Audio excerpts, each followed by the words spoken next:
अपने कल स्टार्ट कर दिए थे टॉपिक्स को। कल अपने बेसिक इंट्रोडक्शन टॉपिक कवर किया था, सिलेबस डिस्कशन किया था एंड इम्पोर्टेंट टर्म्स स्टडी किए थे। नाउ आज अपन स्टार्ट करते हैं फर्दर मोर इम्पोर्टेंट टर्म्स। हाँ, सबको अपनी स्क्रीन पे व्हाइट बोर्ड विजिबल है? Yes sir. Okay yes sir. कल अपन ने yes basic sir. Okay okay okay okay okay now हम अगर बात करें तो कल हमने स्टार्ट किया था बेसिक सिलेबस डिस्कस कर लिया था हमने। कल टॉपिक्स कवर किए थे करंट, कल हमने करंट को कंप्लीट कर लिया। एक फर्स्ट वन भैया कल का पता नहीं, बट आज से आई होप आप सब अपने अपनी नोटबुक लेके बैठे होंगे और कॉपी लेके बैठे होंगे एंड नोट डाउन साथ के साथ करते चलना, नोट्स मेंटेन करते हुए चलना। आई होप आप जब सब ये फॉलो करेंगे, क्योंकि अभी मैं चेक तो कर नहीं सकता आप लोगों की कॉपीज को। तो करंट हो गया था कल अपना, पोटेंशियल हो गया था एंड पोटेंशियल डिफरेंस अपना कल कंप्लीट हो गया था। आफ्टर देन कल हमने एक इम्पोर्टेंट टर्म पावर भी कंप्लीट कर लिए था। पावर भी हमने कंप्लीट कर लिया था। उस पावर को एक बार मैं थोड़ा सा डिटेल में लिखी वापस से, फिर अपन पावर के एक बार वो कवर करके, क्योंकि मेरे को हाई होप शायद आपका या किसी और सेक्शन का पावर कंप्लीट नहीं हुआ था, तो एक बार पावर को लेकर रिवाइज करके पावर, फिर अपन एनर्जी, फिर अपन इसके आगे मूव करेंगे टर्म्स को। ओके तो देखो पावर की बात करें तो कल हमने क्या देखा था कि पावर में अगर हम बात करें तो पावर की डेफिनेशन नॉर्मली अपन क्या दे पढ़ते हैं कि power P equals to W upon T। Power क्या है? P equals to W upon T means the rate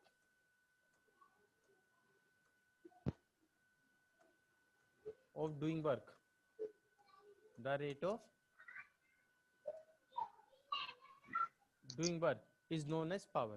The rate of doing work is known as power. P equals to W upon T. What is P? Power. What is the unit of power? Is watt. What is W? Work. What is the unit of work? Joule. And what is T? T is the time. What is the unit of time? Second. तो first one ऐसा unit of power क्या है आपके पास? ऐसा unit of power is what, और another unit of power is joule per. Hello sir. हाँ बेटा, यस सर आपकी आवाज वॉइस सही नहीं आ रही सर, थोड़ा तेज बोलिए। ओके बेटा। नाउ अगर हम बात करें हमारे पास कि हमारे पास जो पावर है, पावर के लिए अगर हम बात करें what is power? Power is the rate of doing work is known as power. The rate of doing work is known as power and power की ऐसा यूनिट क्या है? वॉट, और अनदर यूनिट क्या होगी? जूल पर सेकेंड। अगर अपन इसको थोड़ा सा ड्राइव करें फॉर्मूले में, कुछ अनदर फॉर्मूला अपन इसमें इंप्लीमेंट करें तो पावर क्या है? W upon T। And what is work? Work is known as the force applied या the product of force into the displacement upon time, and we know the rate of change of distance and displacement with respect to time is known as potential velocity. So another unit of the power P equals to F multiply V, that is the product of force and the velocity is also called power. The product of force with the velocity is also called power. तो इस according जो इसकी new unit आपके पास implement होगी वो क्या हो जाएगी? न्यूटन, और the unit of force velocity की metre per second is the next unit of the power. Next one, ये कौन सी पावर हो गई? This all the power of the mechanical power. अगर हम बात करें इलेक्ट्रिकल पावर की टर्म में, now we study the electrical power. Now for the electrical power कल अपने फॉर्मूला ड्राइव भी किया था, P equals to W upon T multiply Q upon Q, then P becomes W upon Q multiply Q upon T, that is V dot I. It is the electrical power. This is the formula of electrical power. यहाँ तक सबको clear है क्या? किसी को कोई doubt तो पूछो फटाफट, फिर अपन नेक्स्ट पढ़ रहे हैं। कल अपन ने कंप्लीट कर लिया था। क्लियर है? नो अब देखो अगर अपन बात करें, हमने वोल्टेज पढ़ लिया, करंट पढ़ लिया एंड पावर पढ़ लिया, तो इन तीनों की जो टर्म से एक रिलेशन निकल के आता है वो आपके एक न्यू टॉपिक निकल के आता है, ओम्स लॉ। ये सब बेसिक अपन इंपॉर्टेंट टर्म्स लेके चल रहे हैं जो आप लोगों ने अभी तक पढ़ते हुए आए हो। Ohm's law, what is Ohm's law?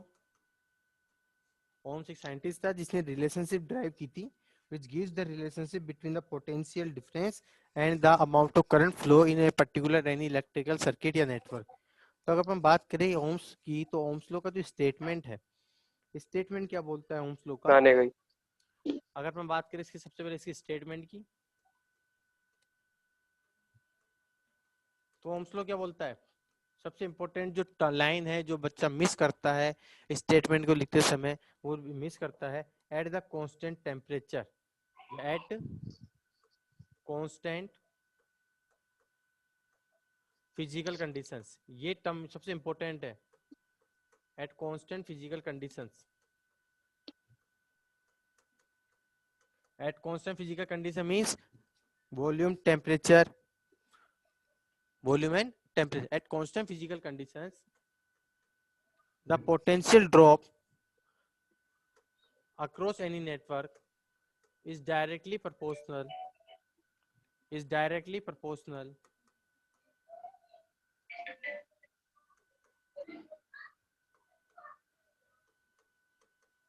is directly proportional to the current is directly proportional to the current। क्या बोल रहे हैं अपन? at the constant physical condition the potential drop at constant physical condition the potential drop directly proportional to the current। this is the statement of the Ohm's law, this is the statement of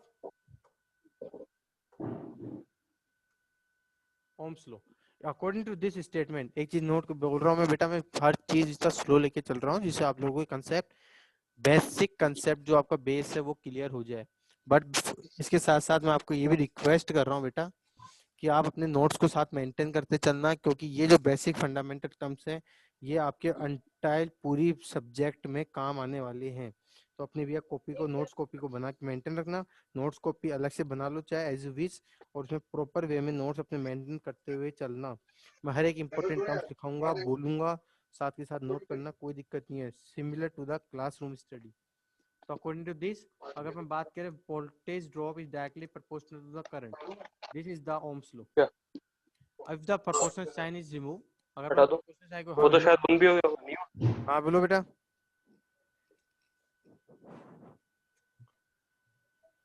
कोई कुछ बोल रहा है क्या? No, okay. If the proportional sign is removed, then V equals to IR. R is the proportionality constant. R is proportional constant. R is the proportional constant. And R को अपन क्या बोलते हैं? R is also called resistance. R is also called resistance of the wire. And इसकी unit क्या होती है आपके पास? ओम। Symbol क्या है इसका ओम का? दिस। ये क्या है आपकी यूनिट ऑफ द रेजिस्टेंस। अब अगर अपन इससे यहाँ पे फॉर्मूला ड्राइव करें तो फर्स्ट इक्वेशन तो यहाँ होगी। अगर अपन इस ओम्स लॉ की हेल्प से अगर अपन रेजिस्टेंस की वैल्यू को कैलकुलेट करते हैं तो what is the value of resistance? Value of resistance is V upon I। अगर अपन बात करें यहाँ पे ohms, this is my second formula. Now अगर अपन बात करें इसका ग्राफिकल रिप्रेजेंटेशन की, ग्राफिकल रिप्रेजेंटेशन,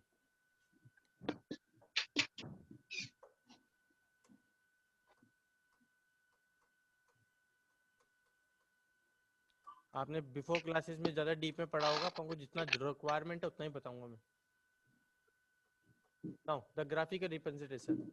अब आप बात करें ग्राफिकल रिप्रेजेंट को करने के लिए तो यहाँ पे देखो इक्वेशन में फर्स्ट को, equation first represent the single line equation. According to mathematics single line equation क्या होती है? y equals to mx plus c, y equals to mx plus c is the single line equation according to maths. और अगर आपके पास यहाँ पे अगर y की बात करें तो y किसको रिप्रेजेंट कर रहा है? वोल्टेज को। m एक कांस्टेंट वैल्यू है, x किसको रिप्रेजेंट कर रहा है? करंट को। m किसको रिप्रेजेंट कर रहा है? r को। और c यहाँ पे वैल्यू क्या है? 0। और if the in the straight line in the mathematics आपने पढ़ा है, in the straight line get equation. बंद करो। Hello in the straight line equation अगर अपन बात करें कि अगर हमारे पास सी की वैल्यू अगर 0 है, that is the line is passes through the origin. तो फर्स्ट वन जो हमारे पास ग्राफिकल रिप्रेजेंटेशन की जो इक्वेशन है v equals to I R, it represent the straight line equation in which the line is passes through the origin. तो आपके पास यहाँ पे एक स्ट्रेट लाइन ऐसी आएगी जो आपके ओरिजिन से पास करेगी। y represent the voltage, x represent the current and the constant fundamental term r। now what is the value of r represent v upon i। now what is the v upon i, अगर अपन v upon r की बात करें तो v क्या है यहाँ पे, इस पर्टिकुलर मान के चलो कि अपन ने यहाँ पे कोई टू डिफरेंट पॉइंट्स अपन ने कंसीडर करे। There are 2 points 1 and 2। इस पॉइंट 2 पॉइंट्स के बीच में अगर अपन यहाँ पे एक ट्राइंगल ड्रॉ करते हैं तो यहाँ पे इस particular triangle A B C में आपका जो v है, this is the perpendicular, I represent the base and the relationship between the perpendicular and base, और ये जो एंगल है वही एंगल आपका सिमिलर ये वाला एंगल है। तो आपके पास जो स्लोप है ऑफ द लाइन वो क्या रिप्रेजेंट कर रहा है, tan थीटा। और what is tan theta, tan theta is a perpendicular from base, that is del v upon del I। or what is the ratio of voltage and the current is the resistance, that is in the straight line graph on the Ohm's law the slope of the graph represent the value of the resistance, it represent the value of the resistance। तो ये conclusion निकल के आता है। कई बार क्या पता graph आ जाए आपके पास न्यूमेरिकल में और बोल दे इस ग्राफ का आपको रेजिस्टेंस की वैल्यू कैलकुलेट करके देनी है, तो आप ग्राफ से क्या करेंगे, उस स्ट्रेट लाइन का आपको जो भी पर्टिकुलर 2 पॉइंट्स गिवन होंगे उन दोनों पर्टिकुलर पॉइंट्स का आपको स्लोप कैलकुलेट करना है। After the calculate the slope, this slope represent the value of resistance of the line, this slope represent the value of resistance of the line. तो भैया ये ओम्स लॉ क्लियर है क्या? Yes, Yes, sir. sir. Yes, Yes, sir. sir. Yes, Yes, sir. sir. Yes, sir. ऐसा तो बढ़िया बात है। ऐसा कोई है स्टूडेंट जैसे बोल दे नो सर, तो भैया वो बोलो बिल्कुल बेझिझक, No. और से सामने बैठो बेटा क्या दिक्कत है, कोई भी डाउट तो पूछ लो फटाफट। और एक चीज और बेटा साथ के साथ नोट करते चलो, सामने स्क्रीन है आप लोगों के सामने है, जो भी मैं फंडामेंटल टर्म्स लिख रहा हूँ वो सारे नोट करते हुए साथ के साथ अपने नोट्स बनाते चलना। तो नोट हो गया क्या सबका? Yes, sir. Yes sir. No, sir. Yes, sir. मैं रुक रहा हूँ, मेरे को कोई दिक्कत नहीं। Yes, sir. 1 मिनट और वेट कर लेंगे अपन, मुझे वेट करने में कोई प्रॉब्लम नहीं है, बट नोट्स करते चलो जिसे कोई दिक्कत नहीं है आपको। हाँ बेटा, हेलो सर, हाँ बेटा बोल दो आराम से। इससे पहले वाली पावर वाली स्लाइड शो कर दो सर एक बार, विजिबल है? पावर की। विजिबल हाँ हो गया? सर जी, हाँ सर विजिबल है। चलो देखो, ओके सर। विजिबल है ना, पावर वाली स्लाइड विजिबल होगी। Yes, sir. Yes, sir. चलो एक बार नोट कर लो। और कुछ विजिबल है? जल्दी नोट करो आराम से, कोई जल्दी नहीं है।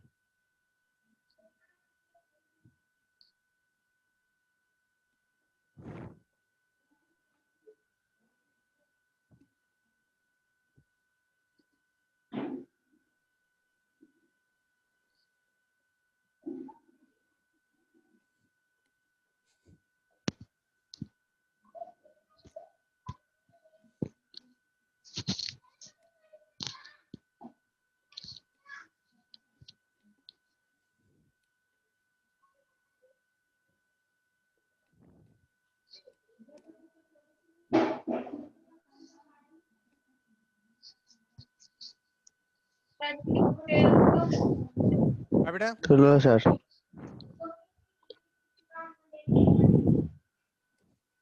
कर लिए सर नोट। हाँ बस बेटा 1 मिनट बेटा, मैं भी आप लोगों की अटेंडेंस का ही काम कर रहा हूँ, 1 मिनट जो।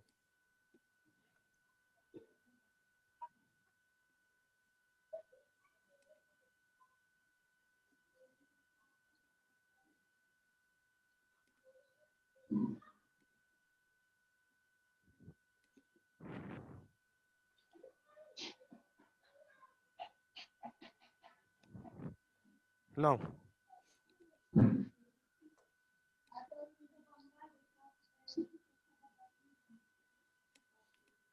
चलो पावर वाली स्लाइड कंप्लीट होगी, ओम्स लॉ की स्लाइड कंप्लीट हो गई। अब देखो यहाँ पे ओम्स लॉ से मुझे जो न्यू टर्म मिल गई, अभी तक हमने वोल्टेज पढ़ा, करंट पढ़ लिया, उनका रिलेशन दे दिया ओम्स लॉ ने, ओम्स लॉ हमने स्टडी कर लिया, पर यहाँ पे एक नया टर्म मुझे विजिबल हो गया कि यार बीच में रेजिस्टेंस कहाँ से आ गया, तो मुझे रेजिस्टेंस को स्टडी करना पड़ेगा। अब जैसे ही रेजिस्टेंस की स्टडी अपन करना स्टार्ट करते हैं तो मेरे पास आप मूव कर जाएंगे अपन basic components of the current पे। अब कंपोनेंट्स ऑफ द करंट में सबसे पहला जो कंपोनेंट है जो आपके सिलेबस का फर्स्ट टॉपिक भी आता है, क्या? Basic components of the electrical network. Syllabus का फर्स्ट पॉइंट, ये अपने बेसिक टर्म्स थे। अब सिलेबस का जो फर्स्ट पॉइंट है वो क्या है? सिलेबस का फर्स्ट पॉइंट है बेसिक कंपोनेंट्स। क्या क्या? Resistance, inductance and capacitance. तो रेजिस्टेंस ओम्स लॉ में आ गया है। तो अब अपन बात करते हैं बेसिक फंडामेंटल टर्म्स की या बेसिक इंपॉर्टेंस टर्म्स के लिए। तो नाउ नेक्स्ट स्लाइड, अपन मूव करते हैं first topic basic important terms. अब ये आ गया आपका सिलेबस का टॉपिक, बेसिक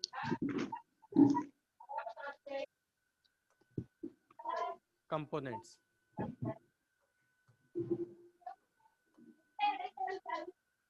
बेसिक कंपोनेंट्स से कौन कौन से कंपोनेंट्स आपके सिलेबस में? बेसिक कंपोनेंट में आपके सिलेबस में टॉपिक है R, L and C. What is R? R is the resistance, Hindi medium वाले जिसको प्रतिरोध बोलते हैं, ठीक है। एल इंडक्टेंस या इंडक्टर जिसको प्रेरकत्व बोलते हैं। सी कैपेसिटर जिसको आप हिंदी मीडियम स्टूडेंट संधारित्र बोलते हैं। तो ये भी है जो हिंदी मीडियम वाले स्टूडेंट्स है वो भी ध्यान रखना।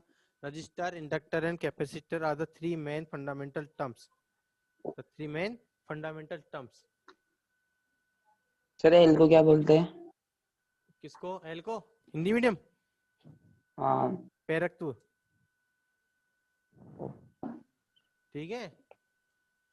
Yes sir. ये प्रतिरोध, प्रेरकत्व और संधारित्र, ये तीन हिंदी मीडियम वाले स्टूडेंट जिसको क्या फिर दिक्कत नहीं आएगी क्योंकि 12th तक हिंदी मीडियम बैकग्राउंड था, तो आगे जाके प्रॉब्लम आती है सर ये क्या आ गया, इंडक्टर क्या है, कैपेसिटर क्या है, तो आपको इजीली हो जाएगा। आर आपका बेसिक क्या है? प्रतिरोध जो आप बोलते हो।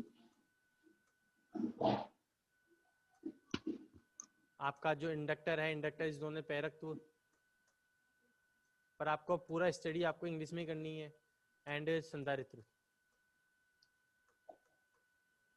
तो ये तीन बेसिक टर्म्स हैं, हमारे को वन बाय वन तीनों को स्टडी करते हुए चलना है। नाउ फर्स्ट अगर अपन मूव करते हैं फर्स्ट इंपोर्टेंट टर्म्स पे, हमारा रेजिस्टेंस। रजिस्टर सबसे ज्यादा यही काम आता है बेसिक में।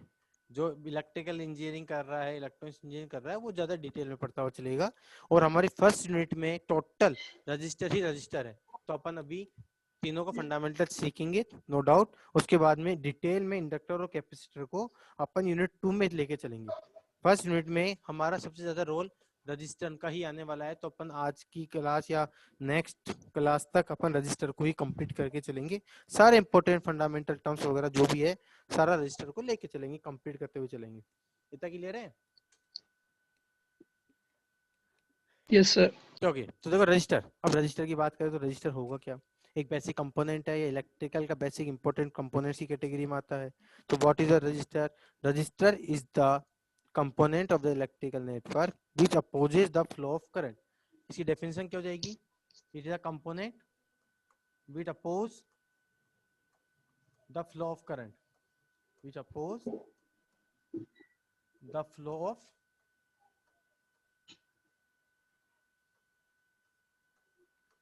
it is a component which oppose the flow of current. What is resistor? Resistor is the component which oppose the flow of current through any network. Clear है? अगर अपन बात करें oppose the flow of current से, इसका जो basic first formula क्या है?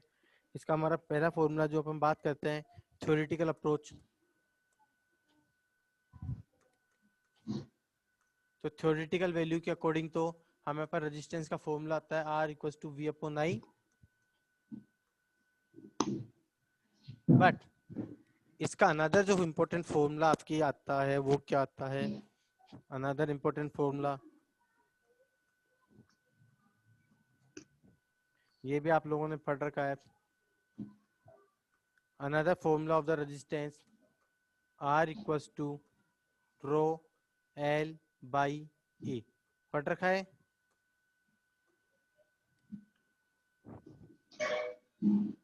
Another important formula Yes, is sir. R equals to rho L by A. Yes, sir. इस फॉर्मूले में जो हमारे पास तीन Yes, sir. इंपॉर्टेंट टर्म्स आ रही है, वो इंपॉर्टेंट टर्म्स क्या क्या है? फर्स्ट आपके पास rho, second one is the L, third one is the A। First important term आपका rho, second L and third one is the A। What is rho? Resistivity.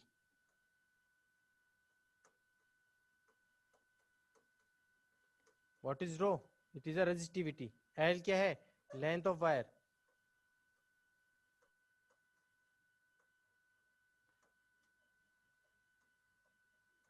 L क्या है? Length of wire. R क्या है? Resistivity of wire या conductor जो भी है। E क्या है? Cross sectional area. क्रॉस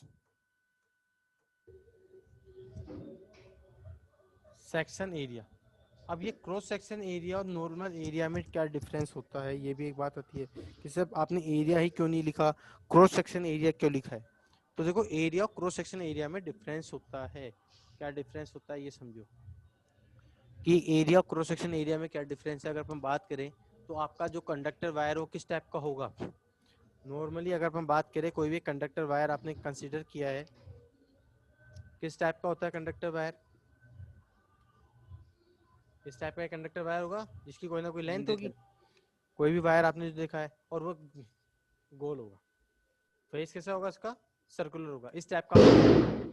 अगर हम बात करें इस कंडक्टर वायर में, तो अगर मैं इसका ओनली एरिया की बात करें तो दिख कैसे रहा है कि visible like S cylinder.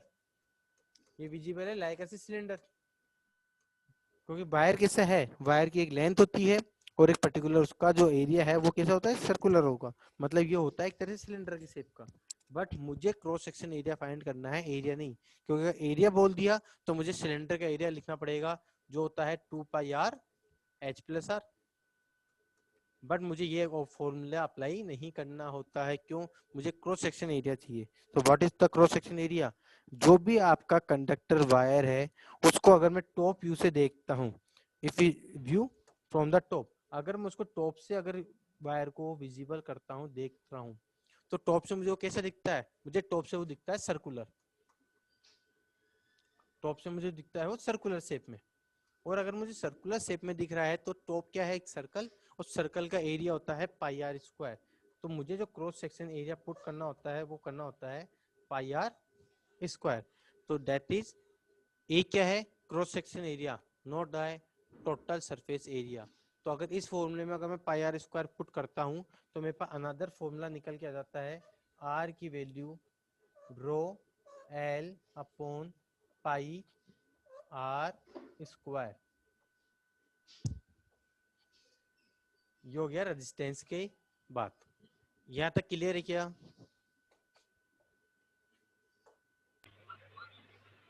Yes, Yes, sir. sir. हर सर ये आपने कोई भी लिया ना डाउट हो तो 2 पूछो, आर प्लस आर। कोई भी डाउट हो तो पूछो। सर ये R equals to rho L upon, यहाँ तक तो आ गया, लेकिन हाँ, सर ये बेलन आपने लिया है ना, क्या लिया है मैंने? ये सिलेंडर। हाँ, सिलेंडर क्यों लिया है? देखो वापस बता रहा हूँ कि आपका जो वायर है बेटा, अगर आपने कभी भी किसी वायर को देखा होगा, आपका जिसको आपने ईयर मोबाइल में लीड लगा के आप सुन रहे हो, तो वो भी एक वायर है। अब उस वायर को देखो क्या है, वो एक लंबा है, लेंथ है उस पर्टिकुलर वायर की, और वो कैसा है? सर्कुलर है, गोल है। गोल है और लेंथ है। अगर सरफेस सिलेंड्रिकल, तो क्या किस तरह का दिख रहा है? वो एक सिलेंडर टाइप का दिख रहा है। क्या दिख रहा है? एक सिलेंडर दिख रहा है। और सिलेंडर की बात करें तो मुझे इस फॉर्मूले में R equal to rho L by A में, देखो अपने पास जो ए है, ये ए है आपका क्रॉस सेक्शन एरिया। तो मुझे यहाँ पर जब भी अपन रेजिस्टेंस की वैल्यू को कैलकुलेट करेंगे तो मुझे क्रॉस सेक्शन एरिया की वैल्यू पुट नहीं करनी है, मुझे पुट करना है उस, सॉरी, टोटल एरिया की वैल्यू पुट ना करके मुझे पुट करना है वहाँ पे क्रॉस सेक्शन एरिया। अब क्रॉस सेक्शन एरिया क्या होगा कि अगर अपन किसी वायर को उसके टॉप से देखें, मतलब वो कितना मोटा है, कितना उसकी थिकनेस है, वो मुझे कैलकुलेट करनी होती है। तो अगर अपन बात करें सिलेंडर को, तो सिलेंडर का एरिया तो ये होता है 2 pi R H plus R. Total surface area of cylinder क्या होता है 2 pi R H plus R. But मुझे ये वैल्यू पुट ना करके मुझे पुट क्या करनी होती है, उसकी क्रॉस सेक्शन एरिया जो अपन उसको टॉप से देख रहे हैं, और टॉप से देखने पे कैसा दिख रहा है मुझे, सर्कल। इसलिए अपन यहाँ पे वैल्यू पुट करते हैं एक क्रॉस सेक्शन एरिया की पाई आर स्क्वायर। क्लियर है क्या? Yes sir. और कोई डाउट किसी को? No sir. सर हाँ सर क्रॉस सेक्शन एरिया को हिंदी में क्या बोलते हैं? हिंदी में, अरे यार मेरे को हिंदी पढ़े बहुत टाइम हो गया। Yes sir. अनुप्रस्थ काट क्षेत्रफल। अनुप्रस्थ काट का क्षेत्रफल। अनुप्रस्थ काट क्षेत्रफल, ठीक है। अरे भैया मेरे को हिंदी में पढ़े बहुत टाइम हो गया, मैं 12th तक मेरा हिंदी में बैकग्राउंड था, तो जितने टर्म्स मुझे याद होंगे इन्हें बता दूंगा, बाकी सारे नहीं बता पाऊंगा। तो यहाँ तक का नोट कर लिया क्या? Yes sir. अगर यहाँ तक आपने नोट कर लिया तो एक चीज देखो कि मेरे को अगर ये फॉर्मूला जो विजिबल है R equal to rho L by A, इस पर्टिकुलर फॉर्मूला में मुझे ये विजिबल हो रहा है, तो मेरे पास रेजिस्टेंस की वैल्यू है वो डिपेंड हो रही है मेनली 3 कंपोनेंट्स पे। जो रेजिस्टेंस की वैल्यू है it depends on mainly the 3 components. Value of resistance depends on 3 components. Yes sir. Value of R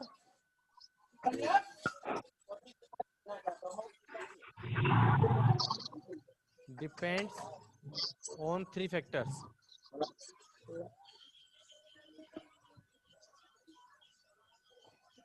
कौन कौन से?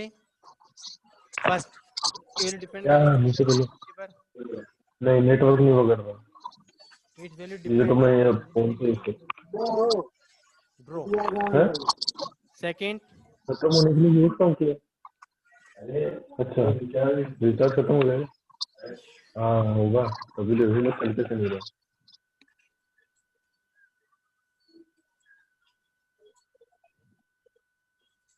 भैया जिन जिन के माइक ऑन है प्लीज ऑफ कर दो यार। Shubham Kumar Mishra, okay thank you.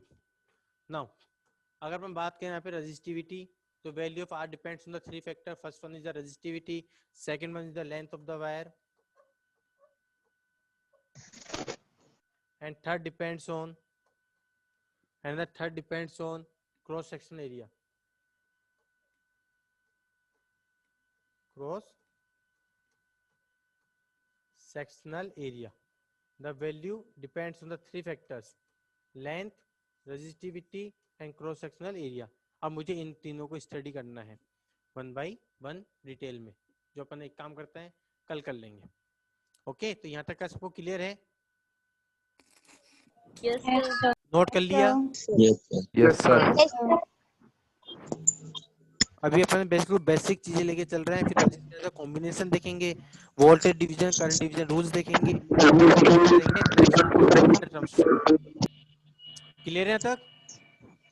Yes sir. चलो नोट कर लो एक बार फटाफट, और Yes, कोई भी sir. स्लाइड में डाउट हो तो अपने 3 स्लाइड्स यहाँ पे कवर किए, वो तीनों स्लाइड्स अगर आपको देखनी है तो अपन दोबारा भी मैं शो कर दूंगा, कोई दिक्कत नहीं है। राम जी की माया, राम जी की माया। Note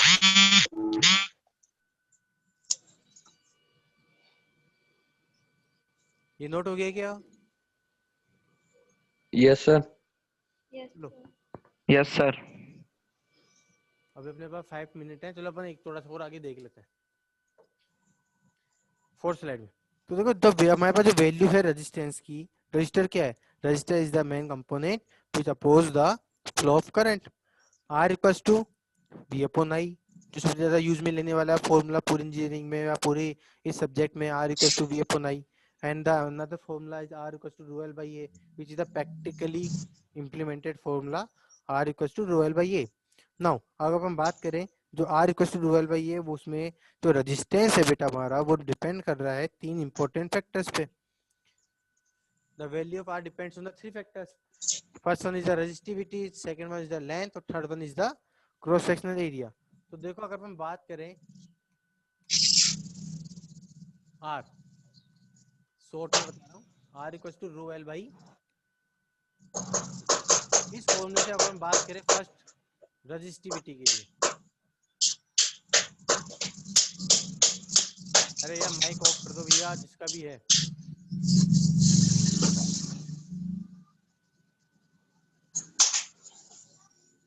second length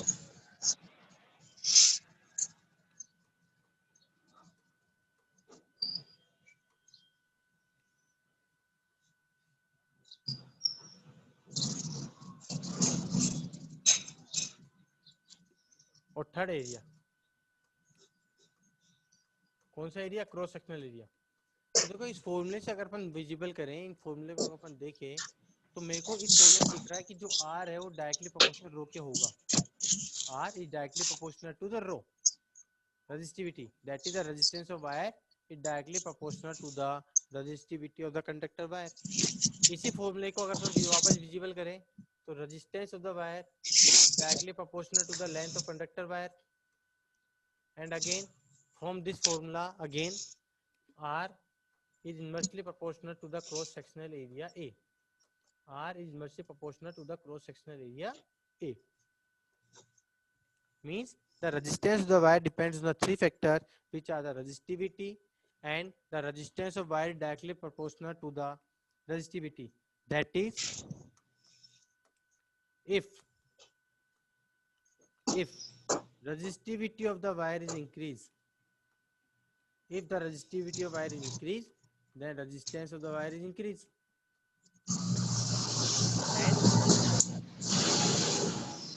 and if resistivity of wire is decreased, resistance of wire is decreased। Similarly, इस वाले केस में देखो resistance of wire is directly proportional to the length, that is, if the length of the wire is increased, then resistance of the wire is also increased। If the length of the wire is decreased, then resistance of wire is decreased। And another one, this is the here the resistance is inversely proportional to the cross sectional area। Inversely proportional का मतलब क्या हो गया? If the area of the conductor wire is increased, resistance of the wire is decreased, and if area of the conductor wire is decreased, Hello. resistance of the conductor wire is ఇది increased। ఇది మధ్యాహ్నం అందిస్తున్నాడు. Hello दीपक प्रजापत, आयशा, अखिलेश यादव, अखिलेश यादव, अरे पूजा पाठ करो यार, अच्छी बात है, हमारे लिए भी दुआ मांगो, लेकिन डिस्टर्ब तो मत करो किसी को। हो गया तक?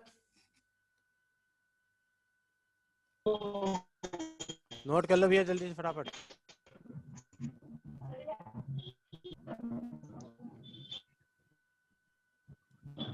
यहाँ तक का नोट कर लो। Depend on the three factors, resistivity, फिर अपन इसको और स्टडी करना है, अभी तो डिटेल में और बढ़ाना है इसको, रेजिस्टिविटी के बारे में पढ़ना है, वो अपन कल देख लेंगे, अभी टाइम नहीं है। रेजिस्टिविटी का एक छोटा सा ड्राइव करना है फॉर्मूला, फिर उसकी यूनिट निकालनी है, बस खत्म।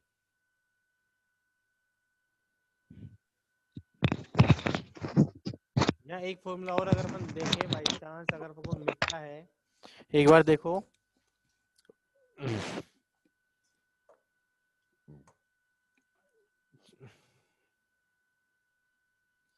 हमें यहाँ पे विजिबल है कि ए की वैल्यू क्या थी, पाई आर स्क्वायर। अगर ए की वैल्यू पाई आर स्क्वायर है तो अगर यहाँ पे फॉर्मूले में पुट करेंगे तो R is inversely proportional to the R square, resistance is inversely proportional to the square of resistance of the conductor wire. मतलब अगर अपन ए की value pi R square put करते हैं तो मुझे जो रेजिस्टेंस मिलेगा वो इनवर्सली प्रोपोर्शनल हो जाएगा square of the radius of the conductor wire. तो ये भी एक अच्छा रिलेशन मिलता है कि अगर रेजिस्टेंस इंक्रीज होगा तो उसके स्क्वायर के इनवर्सली प्रोपोर्शनल होगा क्या, resistance of the wire. Clear है सर? हाँ बेटा। सर इसमें वो मतलब जो एरिया लेते हैं ना वो क्रॉस सेक्शनल एरिया क्यों लेते हैं? वो सिलेंडर का एरिया